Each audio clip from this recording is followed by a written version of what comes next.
Ok.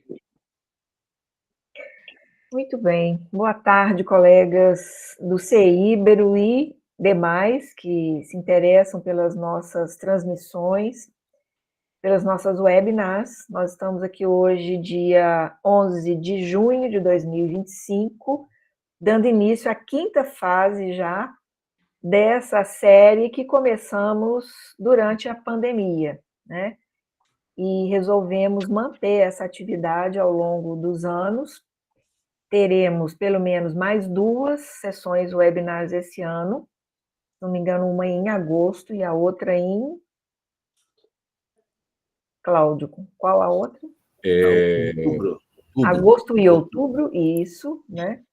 Com as nossas convidadas próximas, que depois eu já até divulguei isso no Instagram, mas aos poucos eu também vou reforçando o convite. E hoje nós estamos aqui para ouvir o nosso colega Cláudio Denipotti, da Universidade Estadual de Londrina, que vai nos falar sobre aspectos do mercado editorial de livros de ensino em Portugal em fins do século XVIII e início do século XIX. O Cláudio, lembrando aqui um pouco da trajetória dele, é bacharel e licenciado em História, mestre em História e doutor também em História pela Universidade Federal do Paraná, tendo realizado estudos de pós-doutorado na Universidade de São Paulo, junto à Cátedra Jaime Cortesão, e estágio junto também à Faculdade de Letras da Universidade de Lisboa. Ele foi bolsista de produtividade da Fundação Araucária e atualmente é professor associado da Universidade Estadual de Londrina e professor do corpo permanente do mestrado em História, Cultura e Identidades da Universidade Estadual de Ponta Grossa e do mestrado em História Social da Universidade Estadual de Londrina. Tem vários livros, artigos publicados e é responsável pelas atividades editoriais do CIBERO. Nós vamos, então, dar início... Vamos dar início, então, a essa sessão. E, como sempre, o Cláudio terá um tempo para fazer a sua apresentação e depois a gente abre para perguntas, ok? Então, muito obrigada a todos pela presença, Cláudio. Obrigada a você também por essa participação. Você tem a palavra. Okay, lembrando só uma coisa, pedindo a todos que deixem seus microfones desligados para a gente não ter problema com eco. Ok. Eu parei de colocar o símbolozinho que eu colocava lá na pandemia, quando a gente estava aprendendo a lidar com a coisa, né? 5 anos depois, imagina-se que esteja introjetado já o hábito das reuniões online. Bom, boa tarde, pessoal, todos os colegas que estão aqui hoje. Eu queria falar um pouco hoje sobre esse aspecto mais recente da minha pesquisa. Na verdade, um apanhado de várias pesquisas que acabou surgindo como um recorte novo na medida que eu comecei a perceber certas similaridades ou certas coincidências entre várias das coisas que eu vinha trabalhando, né? E principalmente a questão da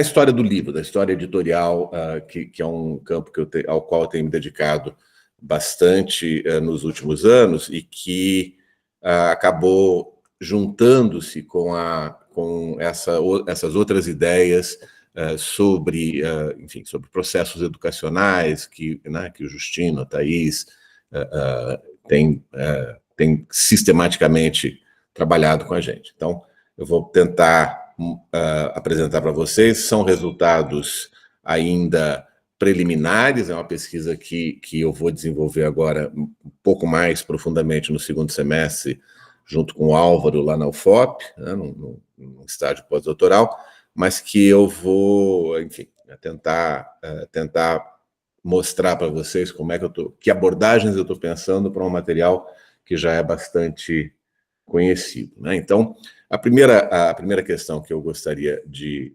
Só para marcar, isso aqui foi uma comunicação, uma palestra que eu fiz no ano passado na Universidade de Aveiro, né? Eles me convidaram para falar e eu E aí, em função desse convite, eu comecei a articular esse material e essa ideia de pensar mercado editorial e esse aspecto dos livros especificamente dedicados ao ensino, né? Então, 6 meses, 7 meses depois, eu já estou aqui com um pouco mais de densidade na pesquisa do que eu estava lá atrás, né? Espero. Deixa eu ver aqui, tem que aprender a mudar esse negócio aqui. Bom, a primeira coisa que eu gostaria de discutir é essa ideia fundamental do que é um mercado editorial, né? Falar em mercado editorial é ou não é um anacronismo para esse período, né? Primeiro porque a gente não consegue falar de editores, não pelo menos nesse sentido que o Chartier dá lá em 2014, no A Mão do Autor e a Mente do Editor, né? Esse editor que é um criador ele mesmo, que é um interventor, né, que ajuda a produzir o produto final da edição, ele é muito mais raro em Portugal do que foi na França do século XVIII. Mas a gente tem 2 exemplos, né, bastante evidentes disso. Um é o Veloso, né, que o Zé Newton trabalhou lá em 2015, junto com o próprio Chartier. O Frei Veloso é um editor, tradutor, escritor, desenhista em alguns casos, né, que interfere diretamente no resultado final dos trabalhos editados, né, e num sentido próximo, mas não tão intenso, o Francisco Rolin, né, com as suas políticas de republicação de clássicos portugueses, de tradução de mão própria de obras francesas, de organização de não coletâneas, mas uma versão do Reader's Digest avant la lettre, né? Aquelas obras que ele juntava pedaços de várias coisas da França, traduzia e publicava. Seriam esses 2 exemplos, mas é difícil achar outros entre os livreiros franceses em Portugal, ou mesmo os livreiros portugueses, os impressores portugueses, é difícil achar um editor nesse sentido, né, nesse sentido pleno, antes do século XIX. O século XIX é outra conversa, mas do século XVIII, o máximo que eu consegui encontrar até agora foram esses 2. Eu recebi agora, hoje mesmo, um trabalho sobre o Rei San, que eu estou tentando, que eu comecei a ler agora de manhã, mas não consegui terminar, mas eu acho que não vai nessa vertente de definição de editor, mas vai pela ótica da venda de livros, da circulação de livros, principalmente no Brasil, né? Eu vou ler depois e ver se é realmente isso, né? Li só o resumo e não consegui ver, mas é o único estudo que eu conheço, também novo, recente, sobre um outro editor, e eu imagino que ele não vá nessa vertente. Então a gente fala em mercado editorial no sentido mais puro do termo mesmo, em comércio de livros, pura e simplesmente, mas sem esse aspecto criativo dos editores entrando em função, exceto talvez quando a gente pensa nos livros proibidos, no contrabando de livros proibidos ou na impressão de livros proibidos, em que eles aí são bastante criativos, né, nas formas de ocultar os livros ou de circular esses livros por baixo do balcão, mas não é o objetivo aqui. A outra definição que eu acho que é importante pensar é essa ideia de livros de ensino, né? Eu achei que seria muito mais anacrônico falar em livros didáticos, que o termo nem vem à tona, mas eu resolvi pensar nesse filão editorial dos livros que se propunham a servir como livros de ensino de alguma coisa, né? Isso vem da minha preocupação já em vários trabalhos com o ensino da língua portuguesa, primeiro com a definição, né, de uma norma culta da língua portuguesa, aí tem aquele debate sobre o Y e o artigo, né, que os censores fizeram nos anos 70, 11 pareceres disputando 2 livros, daqui a pouco eu vou citar de novo, mas essa noção de que há necessidade ou há busca pela definição de uma norma específica ou de uma padronização ortográfica da língua portuguesa sempre me levou em direção a esses livros que se definem como manuais ou enfim, gramáticas, ortografias, etc. E aí entram também outros tipos de livros, como livros que ensinam a escrever cartas, livros sobre civilidade, né, que são fundamentalmente pensados nesse tema, mas também livros sobre educação física, sobre matemática, né, tem toda uma gama, eu vou falar mais sobre eles em breve, né. E aí a gente, pensar primeiro quantitativamente esse universo editorial, esse mercado editorial, é uma das questões que me afetam. E eu já tinha esse estudo anterior, a partir do trabalho do Antônio Rodrigues e de outros, né, do Gabriel Machado Gaspar. Qual é a quantidade, né, de livros que estão sendo colocados em mercado, estão sendo ofertados por público leitor ou por público potencialmente leitor em Portugal, no Brasil, enfim, no Império Português, né? E esses dados referem especificamente às traduções, né? Há um incremento visível das traduções a partir de 1750, né?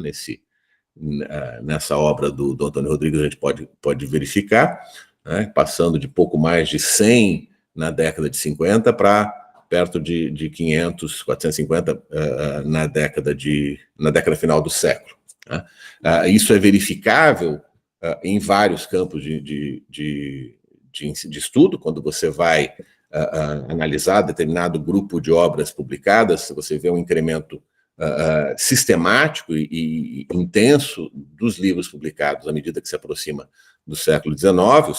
A década final é muito mais marcante, inclusive, né, por causa um pouco da propaganda política que se faz em torno da Revolução e das guerras napoleônicas, né, um pouco porque muitas coisas que são da imprensa periódica francesa acabam sendo traduzidas para o português com fins de propaganda, né, coisas os jornais que o Dom Rodrigo manda traduzir e enviar para o Brasil, os jornais ingleses que o Dom Rodrigo manda traduzir e enviar para o Brasil com formato de livro para fazer propaganda antirrevolucionária, né, por exemplo, são vários desses casos, mas tem um universo enorme de obras que são publicadas, e muitas delas são traduções, mas ainda tem um campo grande de obras originais. Para esse recorte, eu peguei as duas coisas, né? Peguei tanto as obras originais escritas em Portugal,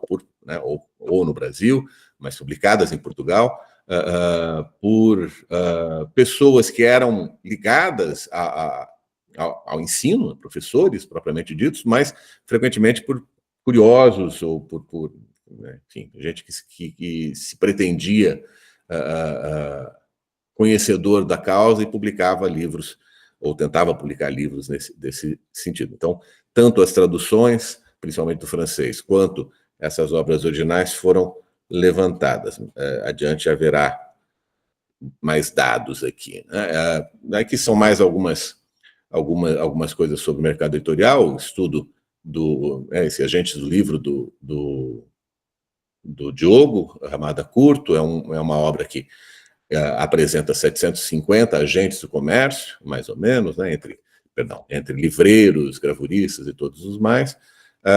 E o que o Diogo Ramada Curto marca aqui, que eu acho que é interessante a gente pensar sempre que fala em comércio livreiro, é a ideia do privilégio, né? Eu acho que o privilégio é uma questão fundamental.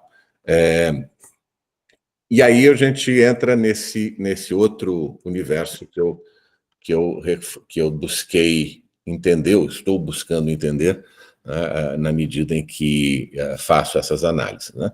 E é meio que explicitar o óbvio para nós, mas, né, para quem não conhece o tema, por que há tantos livros, e esse Didáticos não deveria nem estar aqui, ele está entre aspas, mas acho que nem entre aspas caberia, né, são as questões que a gente sempre se coloca, os estudos que a gente tem feito sobre, primeiro, o iluminismo como forma de repensar a educação, né? Tanto a Ana Cristina quanto a Thaís têm escrito sobre isso, o Justino, as reformas iluministas no campo da educação, que começam, né, ou têm um ápice, digamos assim, a partir da expulsão dos jesuítas, né? Então, reformar os estudos menores, reformar a universidade, criar o Colégio dos Nobres, criar a Academia de Guardas Marinhas, a Real Mesa Censória como instituição de controle e de aprovação, não só dos professores régios, mas também das obras que eles vão utilizar. Todas essas questões são fundamentais para entender um pouco essa expansão, essa explosão editorial, principalmente desse tipo de obra, né, de livros pensados como livros didáticos, livros de ensino, né? Tá difícil controlar as duas coisas aqui, eu tenho que ficar indo e vindo de um programa para o outro, né? E aí, e é claro que eu me perco nos programas. Aí a gente pensa, então, nesses vários manuais e livros que vinham sendo publicados, né? O artigo que eu publiquei já há quase 10 anos atrás sobre o debate da Real Mesa Censória lidava com dois livros que eram pensados simultaneamente como os livros a serem definidos como padrão para a ortografia portuguesa a partir da Real Mesa Censória, a partir desse conjunto de ideias, né? O livro do Lobato, A Arte da Gramática, na verdade não era esse livro que estava no debate, era o resumo da Arte da Gramática, que eu acho que nunca foi publicado, porque eu não consegui encontrar, mas a Arte da Gramática tinha sido definido como o livro de ensino de português em todo o Império, a partir de 1770, se não me engano, 71, uma coisa assim, e o livro do João Pinheiro Freire da Cunha, né, o Breve Tratado da Ortografia, que tenta questionar essa hegemonia do Rei Lobato, e nesses dois debates, nesses dois livros, perdão, os 11 censores que escreveram situam a questão fundamental, né? É necessário estabelecer uma norma culta, uma regra única para a língua portuguesa, ou faz parte da própria ideia de avanço do conhecimento que esse debate ocorra, tanto no mundo editorial quanto no mundo da própria censura, né? O debate tem esses dois aspectos. E é muito interessante, é muito iluminador ver o debate, acompanhar o debate, porque o que você vê é isso, né?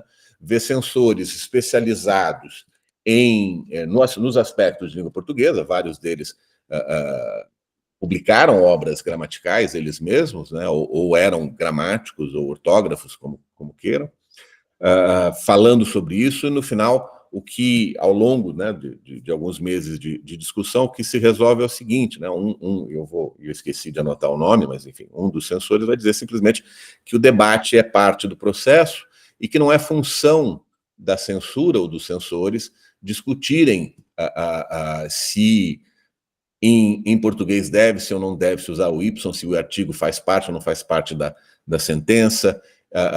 Essas questões não são da alçada da censura, porque não afetam nem a fé, nem o Estado, né?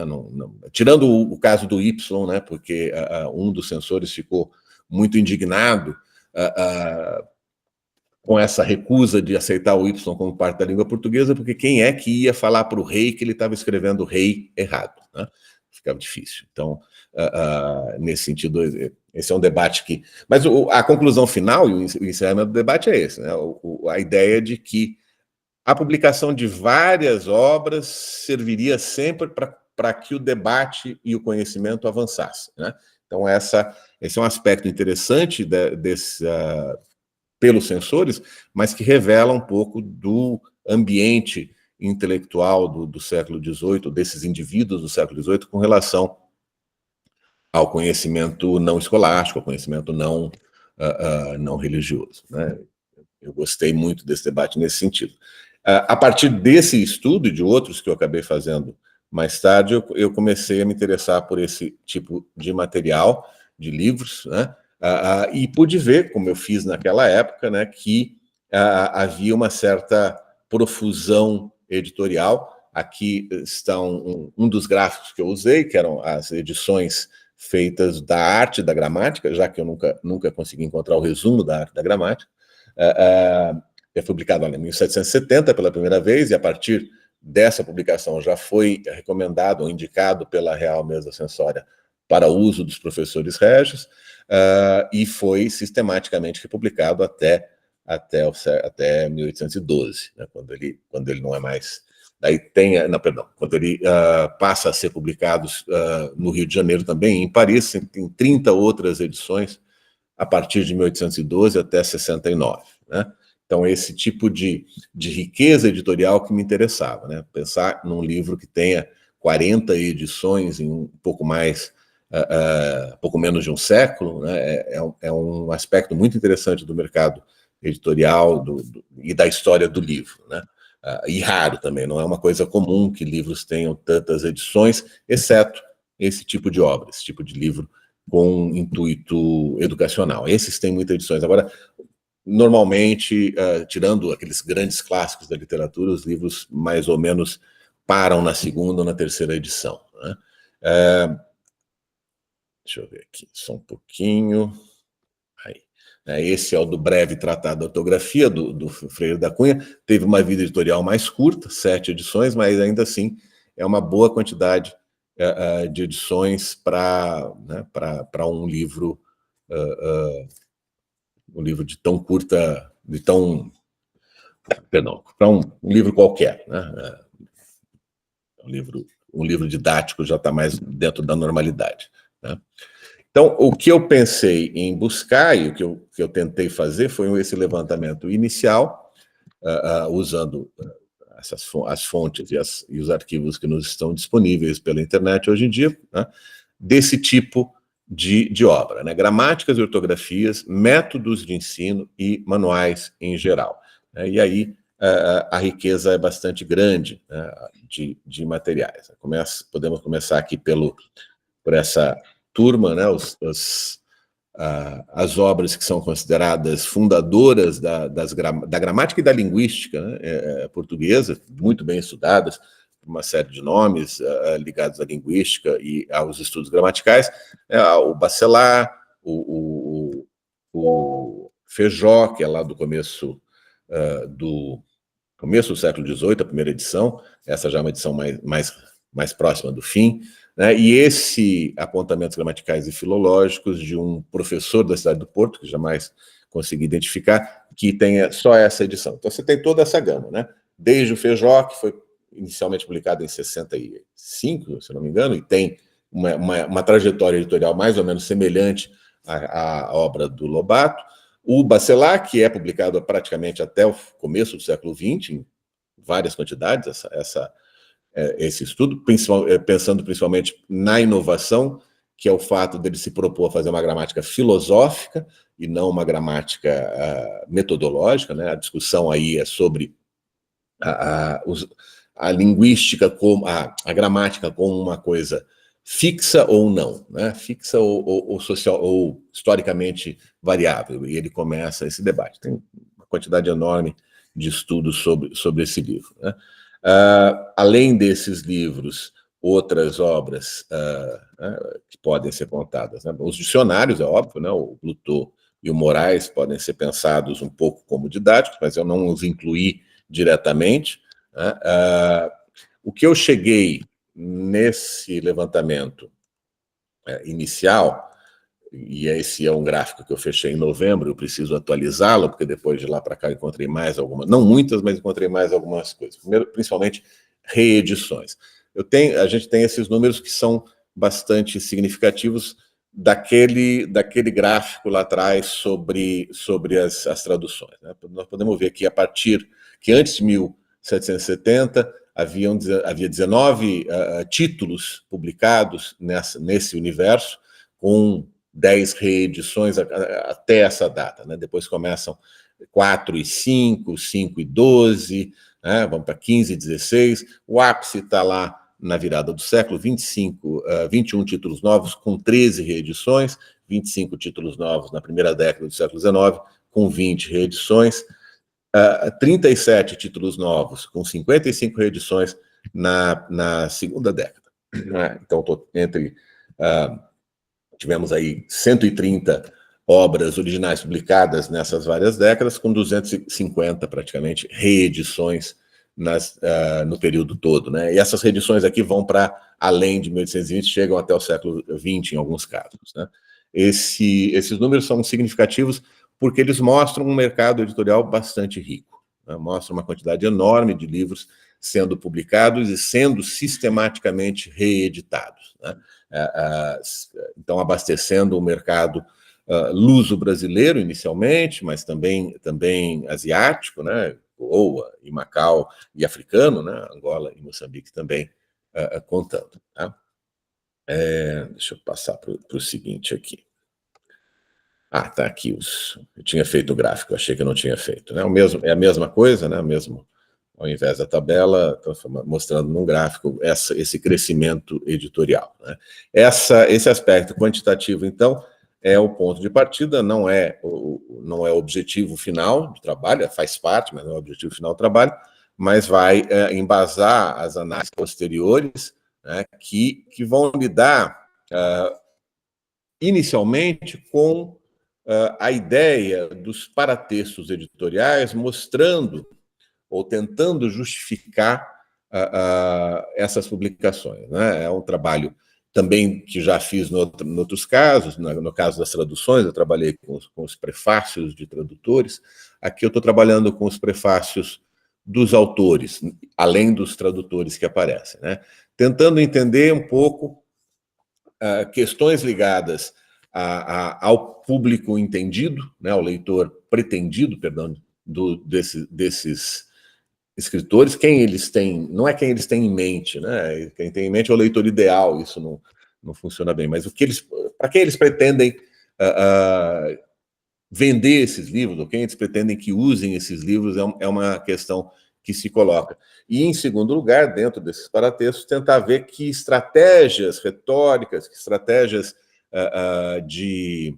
de convencimento eles oferecem para esses leitores. Né? Como é que eles tentam vender a obra deles? Né?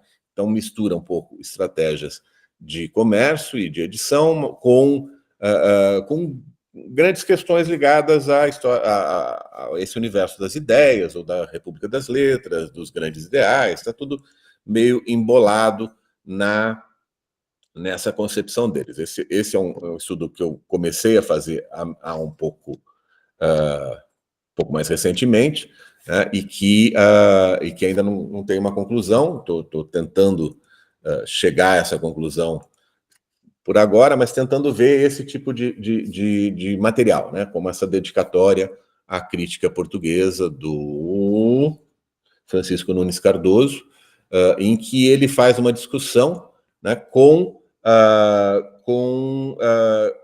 os críticos, com quem vai falar da obra dele, com quem vai usar, quem vai recomendar e quem vai aprovar ou desaprovar a obra dele. Né? E aí você tem alguns tropos que são recorrentes, né? O tropo da crítica destrutiva ou da crítica premeditada, sem conhecimento da obra. Né? São vários os casos em que os autores vêm dizer: minha obra foi condenada antes de ser publicada, por gente que não sabe do que está falando, está condenando sem conhecimento de causa, só porque aí são disputas internas da República das Letras, ou brigas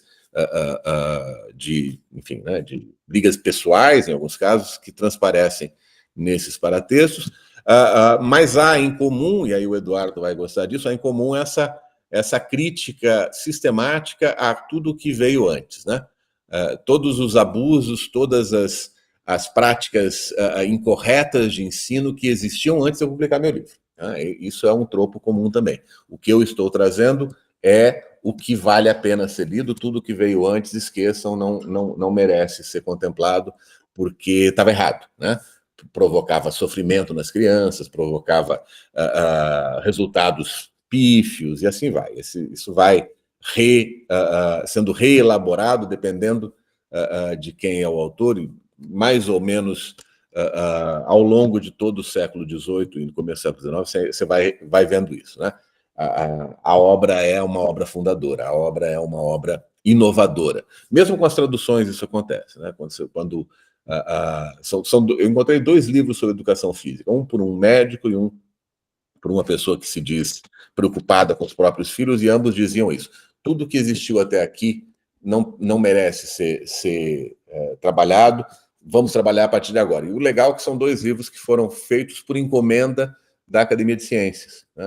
A Academia de Ciências encomendou obras sobre educação física, e esses 2 indivíduos apresentaram essas obras, um numa tradução e o outro numa obra original, mas eles insistem nos prefácios né, que nada do que havia antes era essencial. Um é original porque fala pela primeira vez em educação física das meninas, né, ao passo que o outro não se dá o trabalho. Né. Eu acho que é o tradutor que faz, se eu não me engano, é o livro que foi traduzido. Então, esse tipo de coisa que me interessa agora, pensar nesses tropos, nessas categorias discursivas que enfatizam o livro, aquele livro ou o conjunto de livros como corretos, como certos, como ideais, né? E aí as coisas vão sendo nuançadas enfim, né, pelos vários estilos e pelas várias necessidades. Eles todos são quase unânimes em afirmar como é difícil escrever, né? E aí todo mundo que já orientou trabalho de mestrado e doutorado sabe o que eu estou falando, né? Os orientandos sempre reclamam como é difícil escrever. Os autores colocam lá, né? É sempre um trabalho exaustivo, um trabalho que provocou moléstias, que roubou o tempo dele, da vida, da família, do trabalho, seja lá o que for. É um processo... Enfim, eles usam os mais diferentes adjetivos para qualificar o sacrifício que é escrever a obra. Então, esse tipo de coisa que eu estou buscando, né? Buscando, primeiramente, nos paratextos, tentar entender essas estratégias. Então, casar o universo da edição com essas preocupações, vou chamar aqui de educacionais, eu sei que conceitualmente está errado, mas com essas preocupações ligadas ao ensino, ou algum tipo de ensino, né? Né, deixa eu ver aqui, deixa eu mudar aqui. E isso vai se repetindo, né? Aqui também outro tropo que aparece sempre é o interesse editorial, né? Aqui na página 5, esse mesmo autor vai falar por que esse livro interessa. Ele interessa para os impressores porque eles são quem mais escrevem, quem melhor escrevem, né? E nos livros que eles escrevem sempre tem erros que eles precisam corrigir depois com erratas, etc, etc. Então, é um tipo de coisa que aparece, né? E aí, enfim, né, continuando esse mesmo tipo de livro, tem aqui o Rudimentos da Gramática Portuguesa, Cômodos da Instrução da Mocidade, temos elementos, é uma tradução, né, do curso elementar completo das matemáticas, a tradução feita pelo Manuel Araújo Guimarães. E aqui está um pouco aquilo que eu falava da crítica antecipada, né? Essa tradução ainda não tinha visto a luz e já por uma fortuna incompreensível contava inimigos. Tal a censurava que ainda não haviam lido a primeira linha, né? Então isso também acontece em muitas obras, esse tipo de defesa prévia, né? De construção, de ataque prévio para a obra, né? Ou defesa prévia para a obra. Tudo isso resumido, o que eu estou preocupado onde que eu quero chegar com esse estudo, o que eu espero que seja obtido. Primeiro, pensar as trajetórias editoriais dessas obras, como eu mostrei lá no caso do livro do Lobato e do Envelhecer com Dignidade, enfim, do outro autor, que acabei de falar. Fazer essa trajetória editorial, quer dizer, ver o livro, ver a publicação do livro, o contexto da publicação do livro, o que estava em jogo, que debates estão sendo estabelecidos, que ideias estão sendo colocadas, vale para a segunda metade do século, quando eu tenho mais foco, mas eu também pretendo buscar, em alguns casos, buscar as publicações originais. Não vou pegar, por exemplo, os livros do século XVI, que o Roland reedita, né, e voltar lá atrás, porque daí é um estudo muito específico sobre gramática que eu não tenho condições de resolver. Mas, enfim, tentar fazer esse percurso editorial nesse período, né, e tentar entender essas permanências, né, essa longevidade editorial de algumas obras me interessa muito, me deixa muito curioso, né, como é que um livro do começo do século XVIII ainda é publicado no século XX e usado pedagogicamente no século XX. Né? Isso me preocupa um pouco. Então, tentar, pela trajetória editorial, buscar um pouco isso. Né? Também me interessa um pouco pensar os próprios autores e tradutores como gente da República das Letras, né? Outra questão que me leva como agentes da cultura escrita. Eles são autores, eles são tradutores, em alguns casos são professores ou são autoproclamados professores, né? Vários professores régios subscrevem obras de latim, de inglês, de francês, de português, matemática nem tanto. Mas com certeza latim e português tem vários que se dizem professores régios, ainda não investiguei, depois eu quero até sentar com a Thaís para a gente ver se tem como fazer isso, e pensar talvez um estudo prosopográfico desses indivíduos nos seus contextos de atuação e de trabalho, né? Os paratextos que eu falava há pouco, quanto às práticas educativas, percepções da ciência, teorias do Estado, etc. Nesse primeiro ensaio que eu estou fazendo, a ideia é a ideia do leitor pretendido, né? com quem esses autores estão querendo conversar, para quem eles estão idealizando a obra, né? E aí o quarto, que eu ainda me sinto extremamente incapaz de fazer, mas vários membros do CEIBRO fazem melhor que eu, né? O Edson, por exemplo, e o Fernando, lá do Rio Grande do Sul, trabalhando a história das disciplinas específicas, né? História da matemática, história da gramática, educação física, etc., e o seu papel nas práticas educativas do século XVIII e XIX, obviamente, né? E é claro, e aí como corolário, estudos sobre o funcionamento da sociedade de antigo regime, particularmente através dos documentos da censura sobre tais obras, né? Isso é um pouco redundante com relação ao resto, mas onde eu imagino por onde eu imagino que esse trabalho possa continuar, né? Em termos de pesquisa, eu acho que ainda mereceria eu dar uma olhada na Torre do Tombo, os manuscritos submetidos para a Real Mesa Censória, né?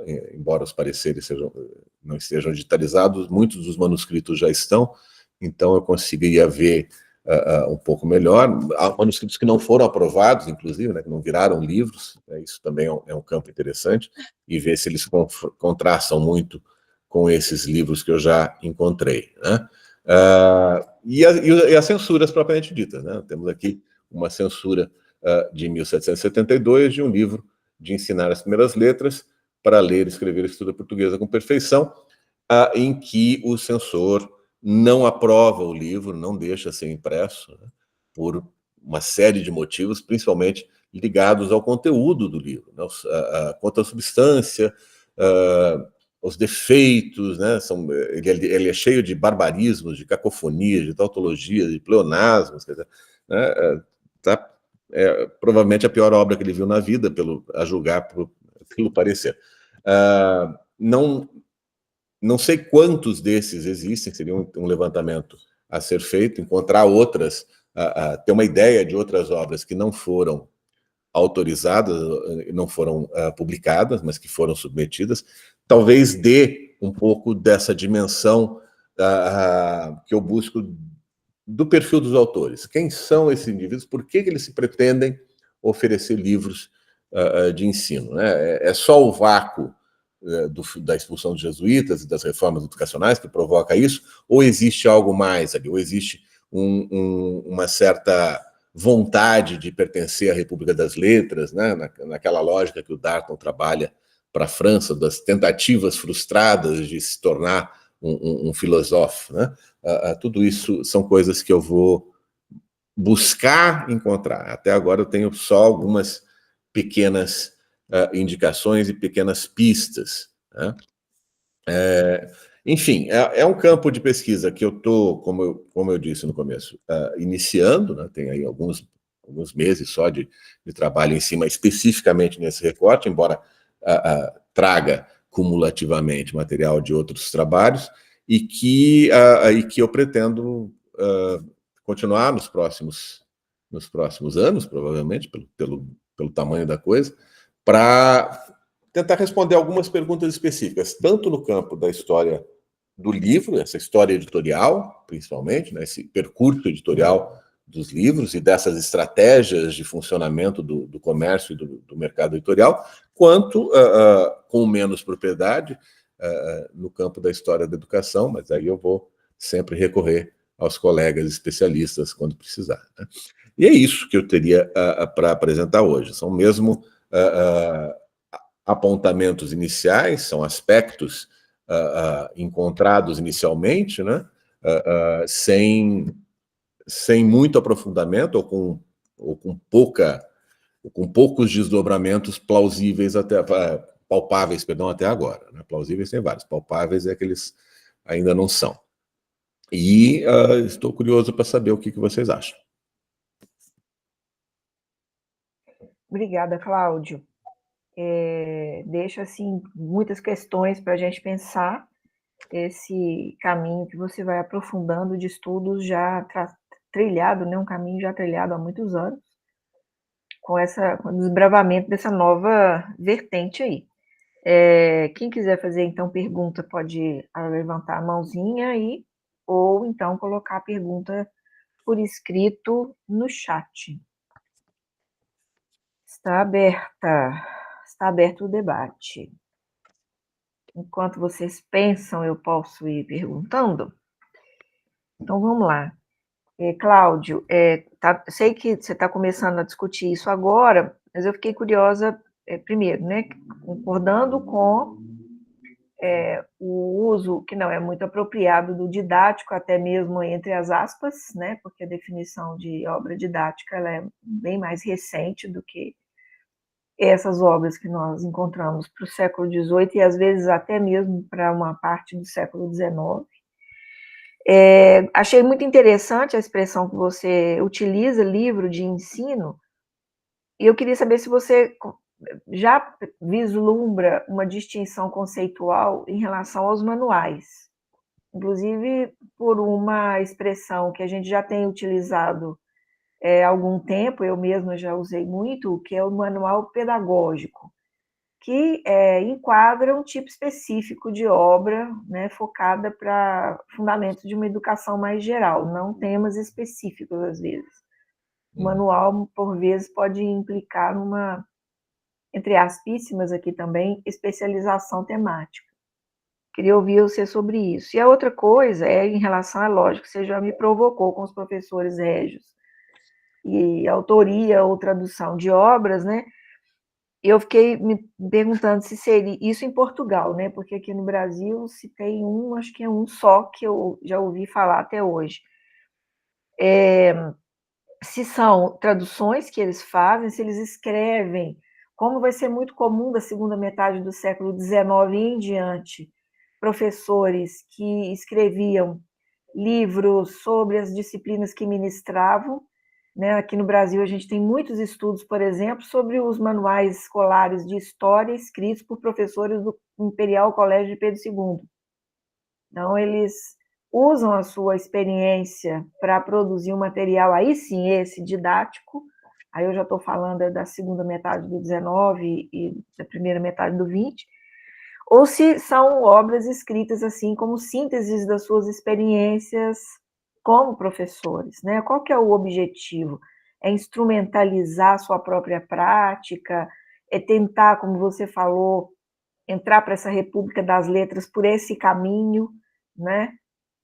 Ajuda a reforçar uma hipótese que eu venho construindo há algum tempo sobre o interesse de determinadas pessoas se tornarem professores régios para ingressar nesse universo, né, mais prestigiado do mundo das letras, ainda que subalternamente na condição de professores régios pagos pelo Estado. Então, acho que são questões interessantes para a gente pensar. Queria ver, só, né, para você comentar aí. Essa distinção, primeiro, né, essa distinção sobre livro de ensino e manual é uma coisa que eu ainda não consegui fazer, porque, de fato, há pouco tempo, 2 meses no máximo, que eu comecei a separar os muitos paratextos que eu encontrei e fazer recorte. Então, o recorte inicial foi esse, sobre o leitor intencionado. Eventualmente, eu vou entrar no conteúdo dos livros, né? Eventualmente, eu vou ter que entrar no conteúdo dos livros, pelo menos em alguns deles. Eu não vou me meter no mundo da matemática, porque eu não vou entender, né? Mas pelo menos os de língua portuguesa ou os de latim eu vou ter que entrar no conteúdo, e aí eu acho que essa discussão vai ser pertinente. Então eu não encontrei nenhuma distinção nos paratextos. Obviamente, isso não quer dizer que nos textos eu não vá encontrá-las, eu imagino né, que exista. E aí também vou ter que fazer o levantamento inicial dos estudos sobre o tema que eu não que eu não fiz ainda. Né? O que eu comecei a fazer, e aí parei para trabalhar com os paratextos, porque surgiu uma chamada de artigos bem específica para exatamente estudos de paratexto lá no Rio de Janeiro. O que eu comecei a fazer foi tentar fazer mapeamentos inicialmente biográficos para tentar estudar depois prosopograficamente esses autores. E aí comecei a separar os que eram, ou os que se proclamavam professores régios, mas não deu tempo de investigar a atuação. Eu sei que há um, pelo menos, que é tanto autor quanto tradutor, que é o Villa-Lobos de Vasconcelos, né, que é bem conhecido, que tem o Perfeito Pedagogo, e tem traduções também que ele assina. Mas eu não me lembro agora, né, de cabeça, se existem outros tradutores. Eu sei que tem muitos que se dizem professores régios, mas eu não lembro de traduções. Eu acho que eram todas obras de punho próprio, né, obras autorais. Mas isso é a minha memória funcionando agora. Eu preciso, de novo, sistematizar isso. Eu comecei, não fui muito adiante, eu fiz ali uma boa dúzia de autores só, mas tem quase uma centena para mapear. Né?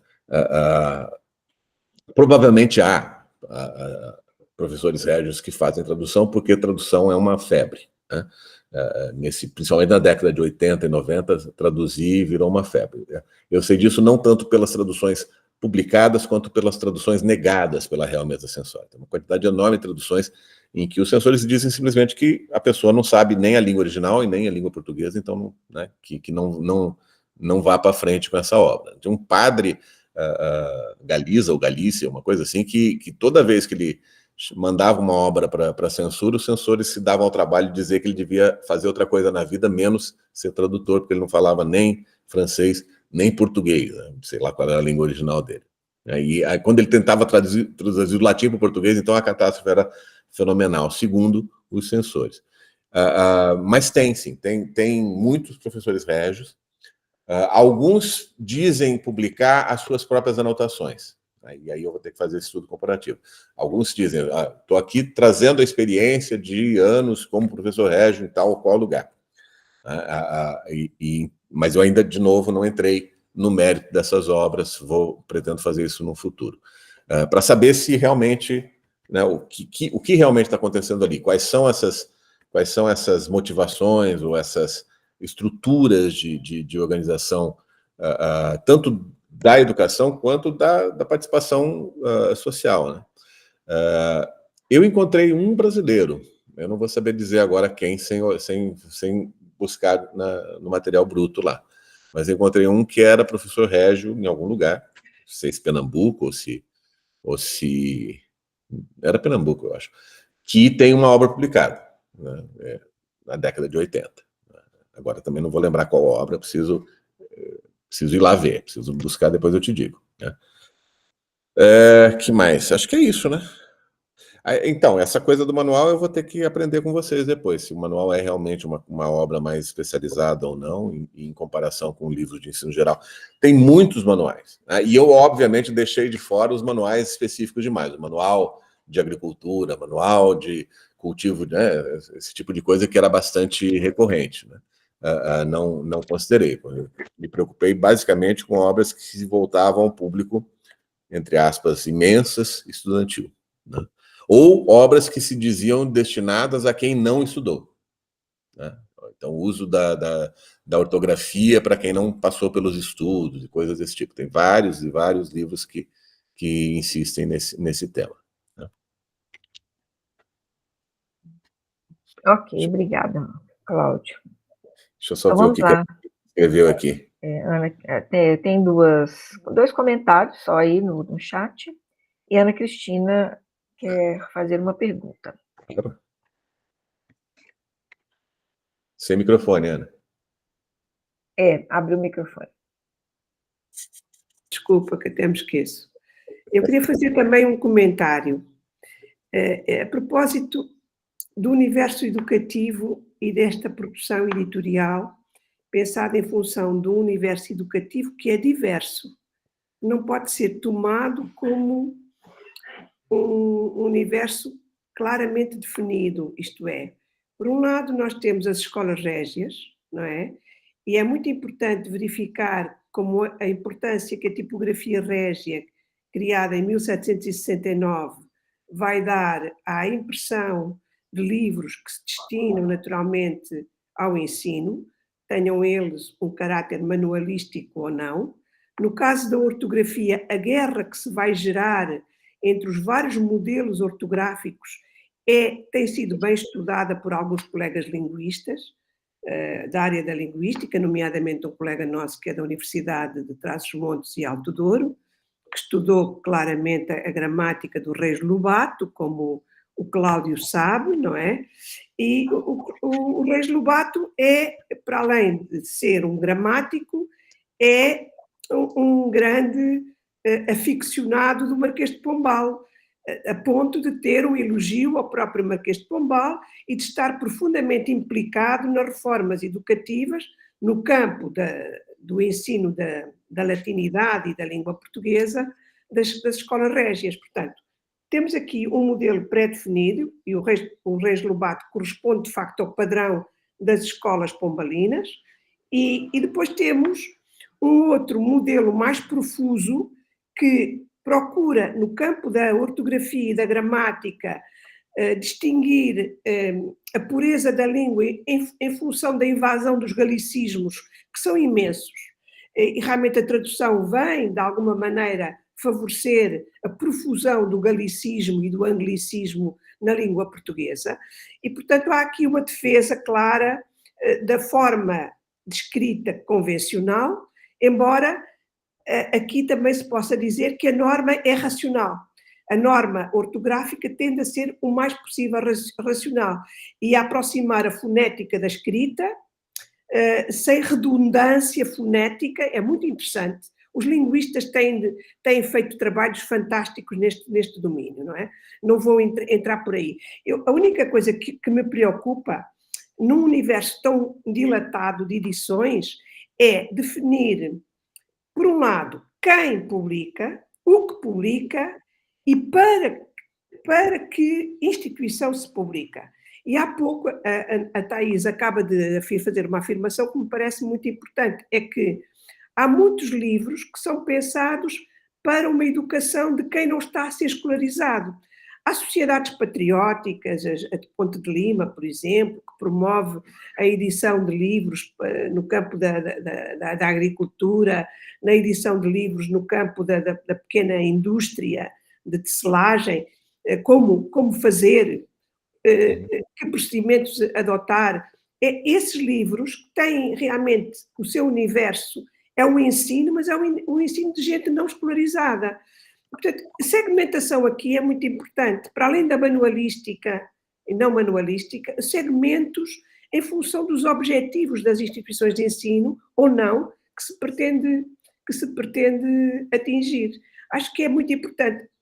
Estou certa que um trabalho prosopográfico cuidado vai permitir ao Cláudio fazer esta segmentação, que é realmente uma segmentação muito importante e que nos vai mostrar que as preocupações de ensino transcendem largamente aquilo que era a reforma das escolas régias. É apenas um comentário, então só isso. Comentário extremamente importante, que já me deu uma luz aqui para como continuar o trabalho, né? Deu uma dica. Eu não tinha pensado, eu tinha excluído inicialmente os manuais mais técnicos da pesquisa. Eu tenho anotado, mas tinha excluído. Mas agora você me deu uma ideia interessantíssima de buscar também esses manuais técnicos. Pensar, por exemplo, na grande quantidade de livros publicados pelo Frei Veloso destinados à agricultura, né? A agricultura no Brasil, especificamente. Né? Isso seria também podem ser incluídos nesse universo. E fazer a segmentação dessas obras por público, né? Ou por público entendido também é relevante. A tipografia, eu já tinha pensado nisso, mas não fiz ainda, em classificar ou buscar fazer uma classificação de quem são os editores, quem está mais dedicado a esse mercado ou não. É um estudo mais específico dos editores, mas ainda como de fato é um trabalho inicial, não fiz. Né? Mas é, obviamente, extremamente importante, né? Comparar tanto a tipografia Regia quanto o Roland, que é um que publica desenfreadamente obras destinadas à educação, e com outros impressores, eu acho que é essencial. Eu acho que é parte do trabalho a ser feito. Né? Vou tentar. Não sei se eu vou dar conta. Posso, Thaís? Posso? Sim. Sim. Então, primeiro o Justino, em seguida o César. Então espero, César, não? Não, então vai. Só uma coisa breve, então. Eu estava escutando a intervenção do Cláudio, que me parece bem sensata, isto é, pela prudência que contém, mas também pela forma como nos aproxima ao tema, de uma forma já muito sensível para as dimensões que estão envolvidas.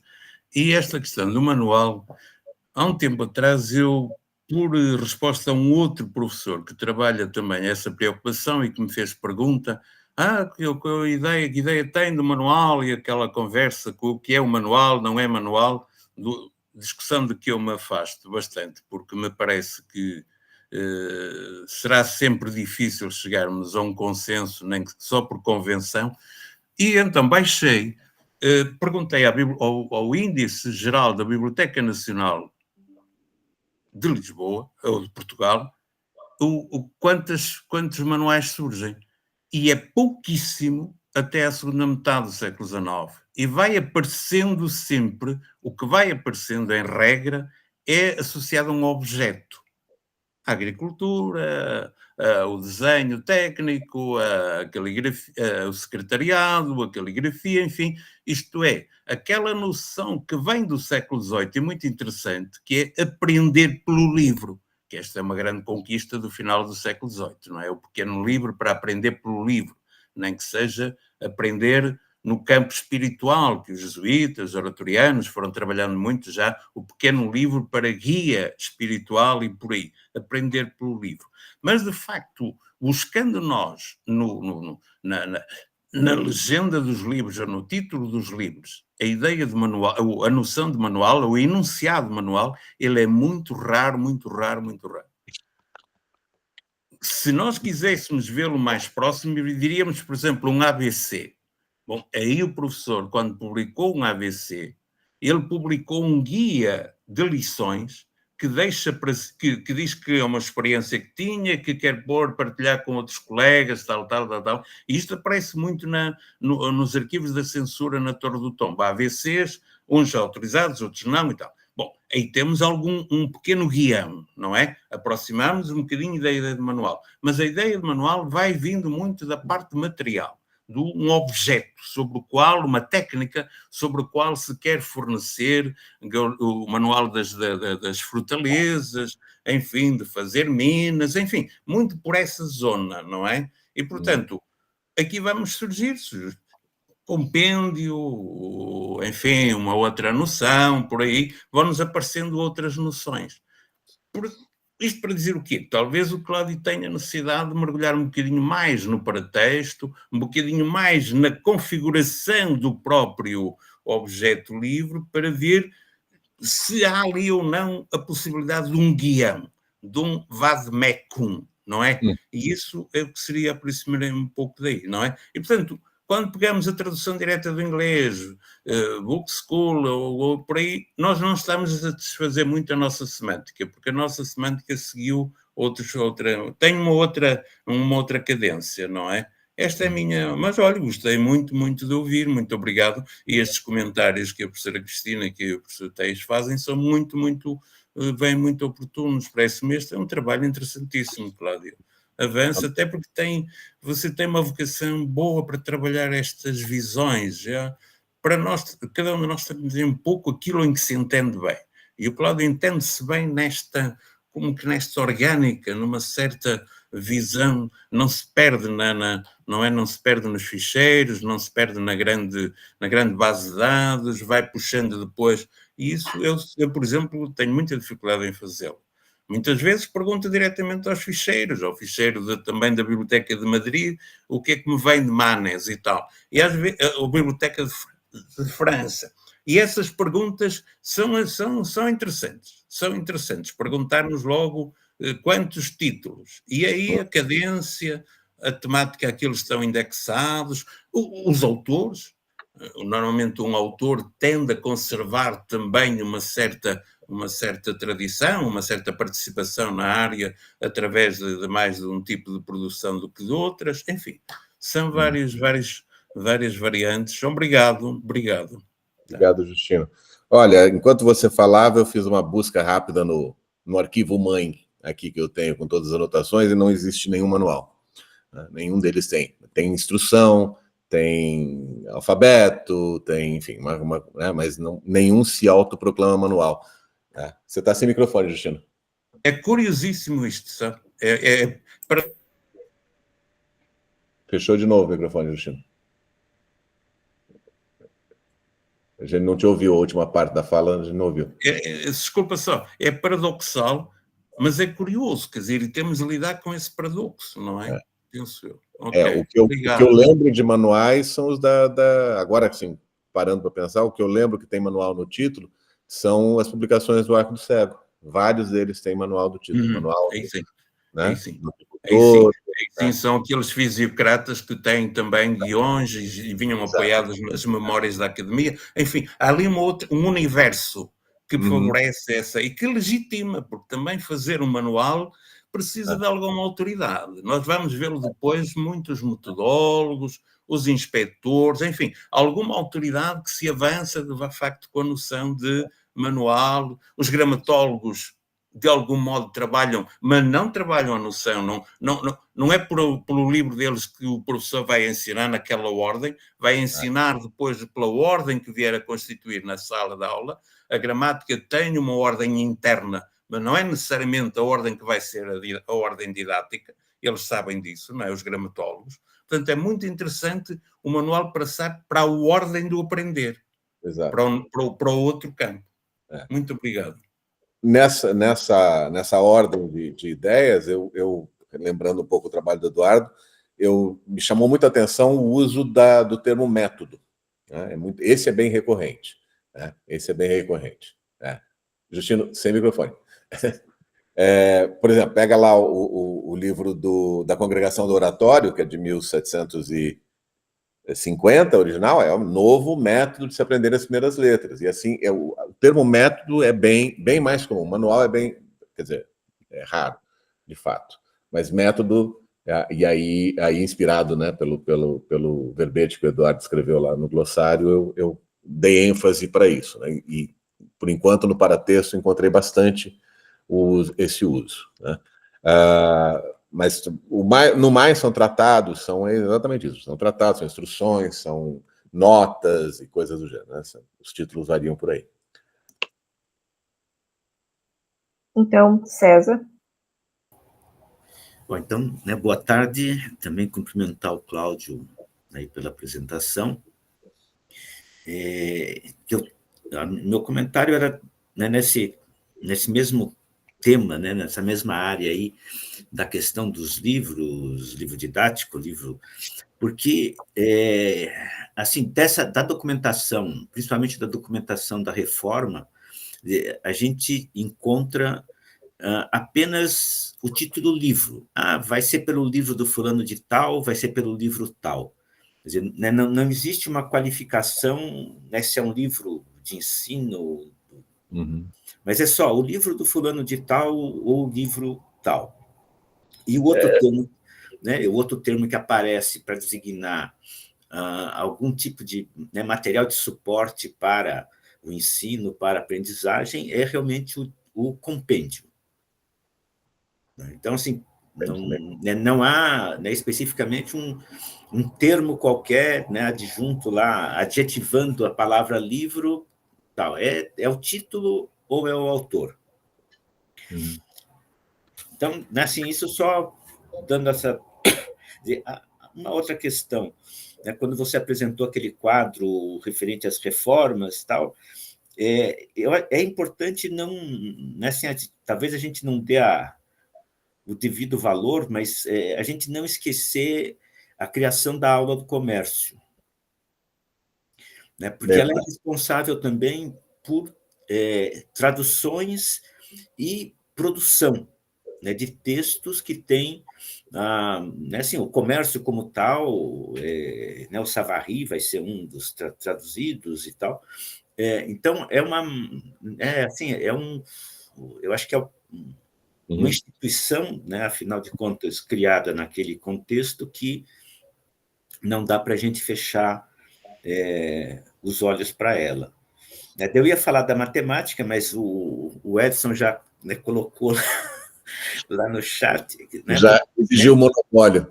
Né, né, de fato, é isso. Quer dizer, eu acho que a gente tem aí colegas, né, que trabalham com esses recortes, né, disciplinares, e que vale a pena a gente... Né, essa é uma outra questão que eu gostaria de explorar depois, a ideia da criação das disciplinas, né? Nomeadamente, né, que eu acho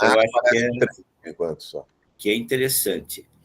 E daí eu queria saber se você me permite uma correção. Por favor.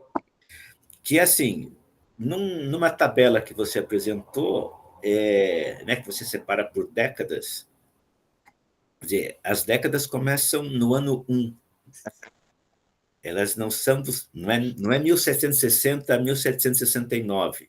César, a década é minha, César. Eu faço não, daí assim, aí é o recorte que você faz, mas daí você não pode usar...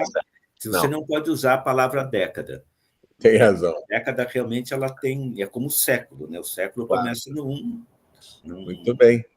Tá bom.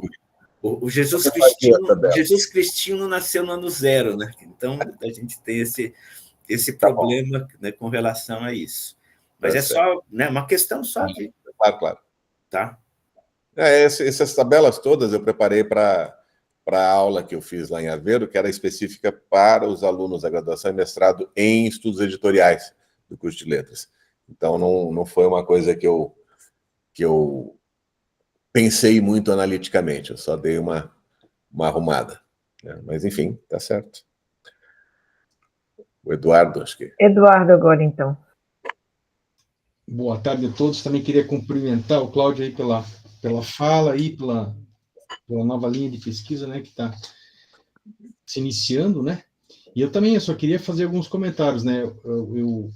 Quando você coloca ali a questão do livro didático, entre aspas, e a gente sabe que, de fato, há um anacronismo em tudo isso, né? Mas não deixa de ser uma pergunta de pesquisa interessante, né? Colocar, né, o que seria, mais ou menos, né, o que nós consideramos hoje um livro didático no século XVIII, né? E pensando nisso, né, eu também concordo tanto com o professor Justino e com o professor Antônio César, né, que eu, quando eu estudei um pouco, né, a trajetória do Vernet, os livros do Vernet, as polêmicas lá do verdadeiro método, né, de fato, eu até usei na minha tese de doutorado o termo manual, né, mas ele não está lá, não aparece no 18, né. E aí, de fato, o termo que a gente percebe é o compêndio. O compêndio é um termo que eu acho que dá para você... Eu diria que é um termo-chave para a tua pesquisa. Né?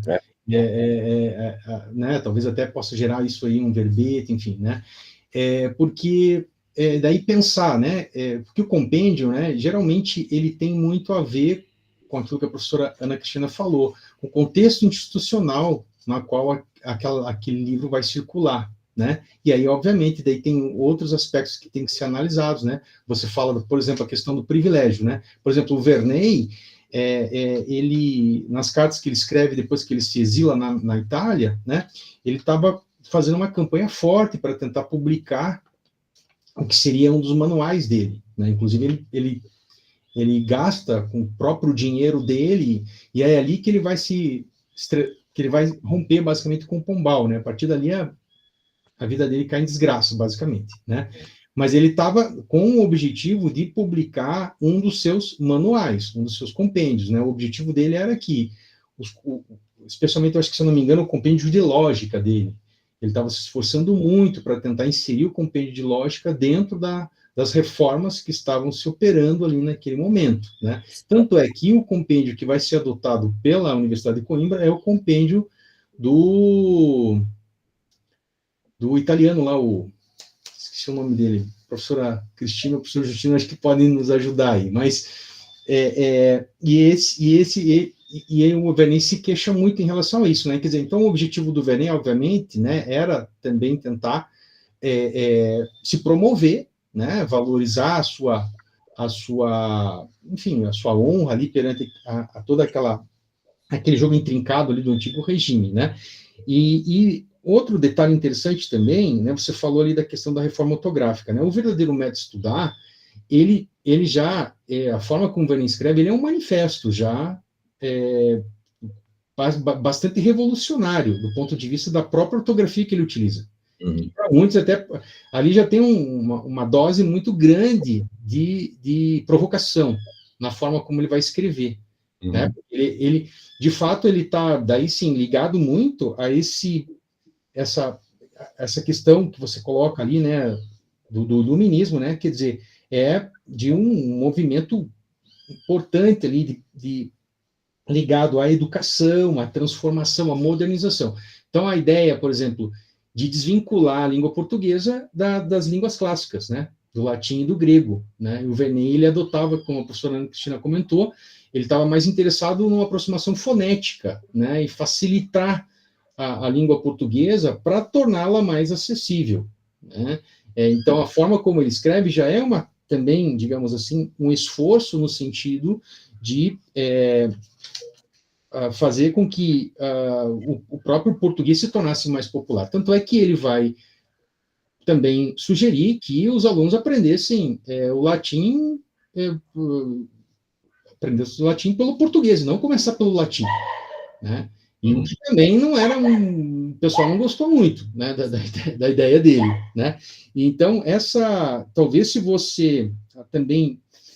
Que aí é uma outra questão que eu ia te perguntar, né, Cláudio? Eu vi que você deu um enfoque bem grande na questão dos livros de ortografia, né, da língua portuguesa, né? Porque daí você poderia também pensar, você já falou da questão da matemática, que obviamente não é muito teu assunto, enfim, né? Mas talvez dentro dessa perspectiva, assim, não tanto do conteúdo das obras, mas eu acho que muito mais... Daí sim, pensando aí no nosso aporte teórico aí do Skinner, né, pensar nas motivações, nas intenções, né, que estão por trás dessas obras, né, não tanto, né, porque veja, a matemática também era considerado um assunto que não era muito bem-vindo em Portugal, né, os jesuítas que tentavam servir matemática eram muito poucos, né, eles não se valorizava a matemática, né, o que se valorizava mais era a retórica, o latim, enfim, né?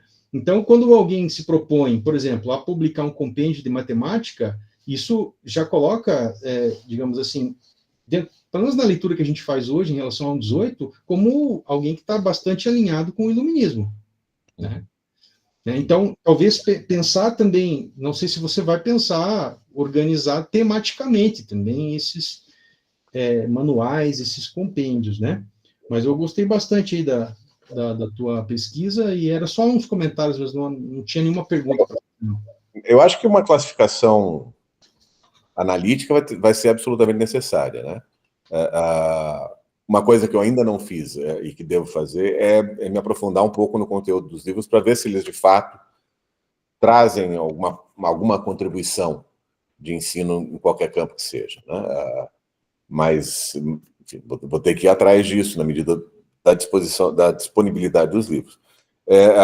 A ideia do compêndio é fundamental. Acho que compêndio, tratado, método, como eu acabei de falar, são os termos mais recorrentes por enquanto, mas eu vou fazer um mapeamento desses termos nos títulos, eventualmente, nos títulos e nos paratextos, né? Tentar entrar nessa questão dos conceitos com relação aos títulos atribuídos dos livros, tanto traduzidos quanto originais. Eu tenho uma dúvida para você. Eu encontrei uma coisa que eu não sei, não consegui comprovar em nenhuma fonte independente, uma gramática latina tratada por um método novo, claro e fácil para uso daquelas pessoas que querem aprendê-la breve e solidamente, que é atribuído Alverney. É uma edição de Barcelona, de 1768. E em algum lugar, não lembro em qual biblioteca que eu encontrei, está lá, atribuído a Verney. Você já ouviu falar disso? Não, esse livro eu conheço ele, ó, o título é bem familiar para mim, mas aí eu teria que dar uma verificada aí para depois te passar essa informação. Talvez a professora Cristina, o professor Justino, aí eu tenho mais isso na mão agora, mas eu teria que, para confirmar isso para você, eu teria que dar uma olhada, tá? Fico devendo essa para você, Cláudio. Depois você me diz, porque o livro em si não tem autor. O PDF está sem autores, só está a observação bibliográfica lá, a observação catalográfica lá. Tranquilo. Tá bom? Eu queria só fazer um comentáriozinho, porque eu me lembrei de... Por que você está falando isso? Porque essa discussão sobre a conceituação, vamos dizer assim, da natureza do livro, né? Se é manual, compêndio ou qualquer coisa, me lembrei de vários colegas aqui da história da educação que trabalham com o século XIX e primeira metade do século XX, que nesse momento ainda tem dificuldade de, vamos dizer, de classificar as obras, né?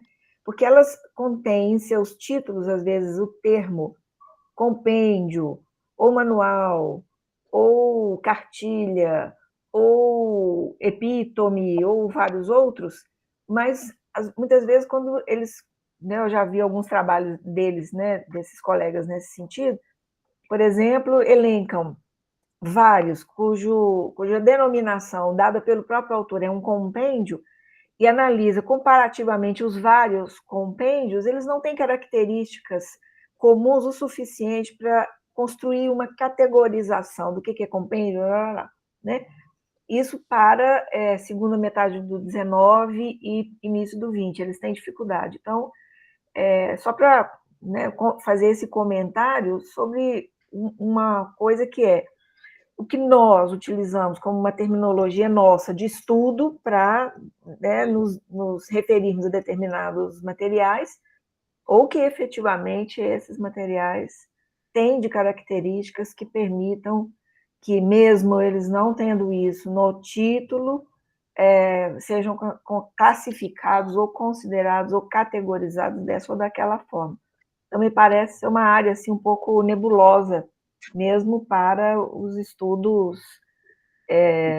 da segunda metade do século XIX e pelo menos da primeira metade do XX, porque eu acho que, a partir de um certo ponto, já começa a haver uma fixação maior do que caracteriza o que nós denominamos livro didático, né? O Kazumi Munakata, por exemplo, vem desenvolvendo estudos sobre isso há muito tempo, e determina, né, e consegue determinar esse tipo de questão. Claro que eles se apoiam muito também na sociologia dos saberes escolares, das disciplinas escolares, para poder ajudar na análise que fazem dessas questões, né? Só um comentário sobre isso. Instintivamente, eu abordaria essa questão não tentando classificar o livro numa categoria ampla, mas tentando entender o título por si só, o título em comparação a outros que usam o mesmo termo, fazer uma espécie de análise semântica do título, né? E não tentar definir que um compêndio é diferente de um manual. Então, claro que o termo didático eu vou abandonar, isso foi só aqui, não é uma coisa que eu vá defender ou manter em lugar nenhum, porque não faz sentido. Mas pensar essas várias categorias, pensar o que os autores estão imaginando que estão oferecendo, né? Aí, vamos tentar ver isso. Acho que travou meu computador, todo mundo parou. Voltou? Deu uma sumida geral aqui, eu achei que tinha caído a minha conexão, não é incomum.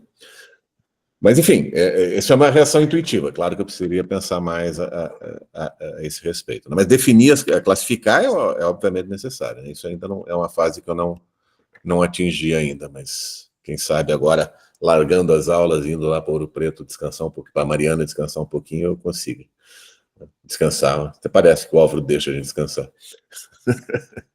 Eu acho que o Cláudio tem aqui um segmento de investigação riquíssimo, que lhe vai dar muito trabalho, de facto, e já estou, como diz o professor Justino Magalhães, o Cláudio tem uma apetência muito grande por este tipo de estudos e consegue coligir e organizar muito bem a informação, e nós esperamos muito desse seu trabalho, pode crer.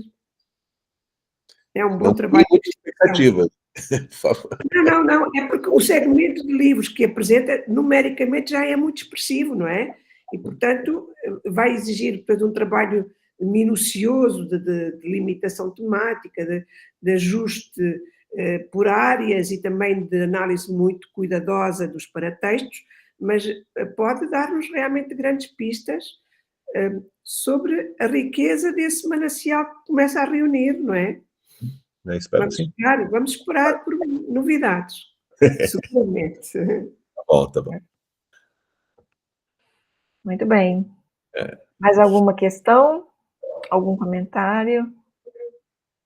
Podemos dar por encerrada a sessão de hoje?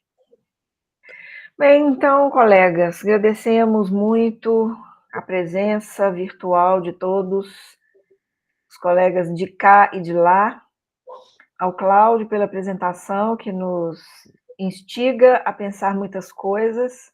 Já temos colaboradores oferecidos aqui. Com certeza, lá em Mariana, né, se você puder explorar também a biblioteca da Arquidiocese, com certeza vai achar coisas muito boas. E vamos continuar nossa troca de ideias e de experiências e o nosso debate, né? Então, agradecendo mais uma vez, vamos encerrar e aguardamos nossa próxima webinar, que será em agosto, salvo engano, com a professora Cristiane Moraes, não é isso? Agosto é Cristiane. Diretamente dos Estados Unidos. Travou. Seu pós-doc, pelo menos enquanto deixarem que ela fique lá, ela vai participar aqui no dia 27 de agosto, às 16 horas. O horário aqui vai ser um pouco diferente por causa do fuso horário, né, que lá é para menos, ok? Mas a gente segue com a dinâmica de divulgação mais próxima. Também o verbete Pedagogia, que acabou de ser publicado, eu acabei de enviar aí no e-mail do grupo, a divulgação do termo pedagogia, que foi escrito pelo nosso colega Justino Magalhães, agradecemos também. Já está disponível lá no glossário, ok? Então tá, é só isso. Cláudio tem que desligar a gravação. Vou parar a gravação aqui.